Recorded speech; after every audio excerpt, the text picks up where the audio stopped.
Today we're going to talk about whether or not an OIG investigation is confidential. A lot of our clients come to us and they're most worried about whether or not their boss or their subordinates or the media or someone else is going to find out that they're under OIG investigation. So we're going to talk about who will find out and how they'll find out. Welcome to OMG, it's the OIG, a serious look at Office of Inspector General Investigations. My name is Sara Kropf.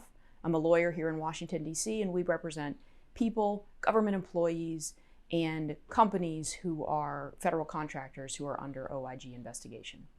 If you want to get in touch with me, all of my contact information is below. When our clients first contact us, they're oftentimes very embarrassed about what's going on. First of all, they may be embarrassed by what they've done and the possibility that they did something wrong. And oftentimes they're just as embarrassed that they're actually under investigation. For many of our clients, this is the first time they've ever been accused of doing something wrong, and it can feel like the end of the world. And so for that reason, they're often very, very worried about who is going to find out. They want to keep it all as quiet as possible and try to make sure other people don't find out. So one of the things that we always talk through with them is who is going to find out and how they're going to find out. Now, as a general matter, OIG investigations are confidential.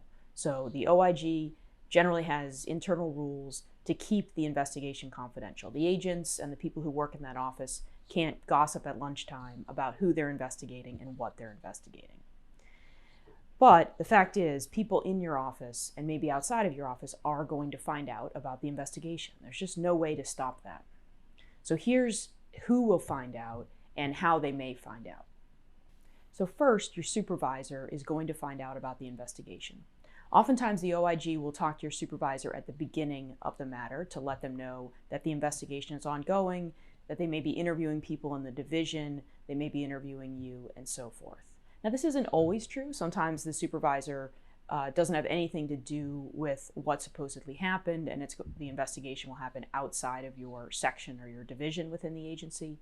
But most often, your supervisor is going to find out about the investigation at the beginning.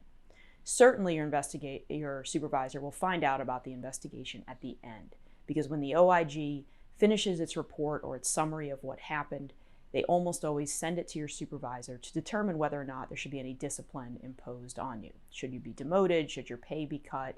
Should you get counseling? And so forth. Second, your coworkers may find out. Now, again, they likely won't find out by talking directly to the OIG agents unless they are being interviewed. And most often in these investigations, what the OIG is looking at has to do with your work at the agency or your work dealing with outsiders at the agency. And so they're probably going to interview one or more of your coworkers about what happened. It may be that one of your coworkers is actually the whistleblower, the person who made the complaint, and that person will be interviewed as well.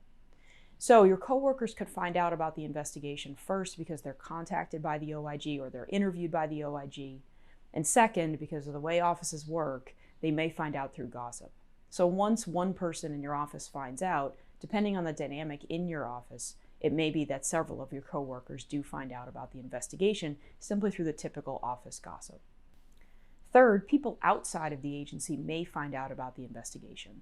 This is generally for bigger, more serious investigations, but the OIG can and will go ask for documents from outside companies, outside contractors, banks, and so forth. So there are people outside of the agency that may find out about the investigation. Now, except for the Department of Defense, the OIG cannot force someone, a witness, outside of the agency to sit for an interview, but the OIG can always ask them for a voluntary interview. So it's very likely that someone outside of the agency will find out about it.